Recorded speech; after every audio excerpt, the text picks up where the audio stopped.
Daily mail পত্রিকার বিরুদ্ধে গোপনীয়তা লঙ্ঘনের মামলায় হেরে প্রিন্স হ্যারি সহ 7 তারকাকে গুনতে হতে পারে মোটা অঙ্কের জরিমানা।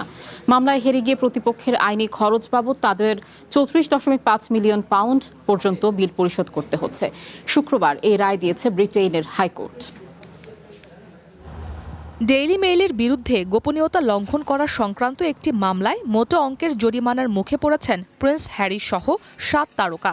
মামলায় হেরে যাওয়ার পর এবার প্রতিপক্ষের আইনি খরচ বাবদ তাদের সর্বোচ্চ 34.5 মিলিয়ন পাউন্ড বা 3,45,00,000 পাউন্ড বিল পরিশোধ করতে হচ্ছে।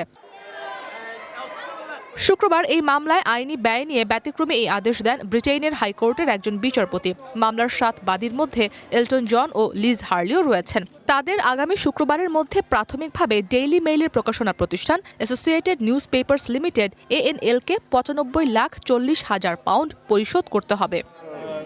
নগদ নিয়ে এলো হার না মানা হার অফার। সর্বনিম্ন 10,000 টাকা রেমিটেন্স নগদে পাঠালে থাকছে স্বর্ণের হার জেতার সুযোগ। এটি এমন একটি বিরল মামলা যেখানে বাদীদের সম্মত হওয়া খরচের চেয়ে অনেক বেশি অর্থ পরিশোধ করতে হবে। বিচারপতির রায় বাদীদের দাবি উপস্থাপনের পদ্ধতির সমালোচনা করে অত্যন্ত মাত্রায় অযৌক্তিক বলে দাবি করেন।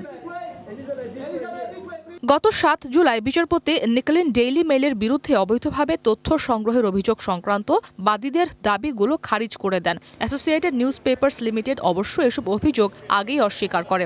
Duke of Sussex prince Harry ও অন্য 6 বাদীকে আপিল করার জন্য আগামী 2 অক্টোবর পর্যন্ত সময় বেঁধে দিয়েছে আদালত। মামলায় অন্য বাদীরা হলেন গায়ক এলটন জন ও তার স্বামী ডেভিড ফার্নেশ, লিবারেল ডেমোক্রেটিক পার্টির সাবেক উপনেতা সাইমন হিউজেস, অধিকার কর্মী বার্নেস লরেন্স এবং অভিনেত্রী স্যাডি ফ্রস্ট ও লিজ হার্লি। ইসরাত মুক্তি, ওয়ান ইন্টারন্যাশনাল ডেস্ক।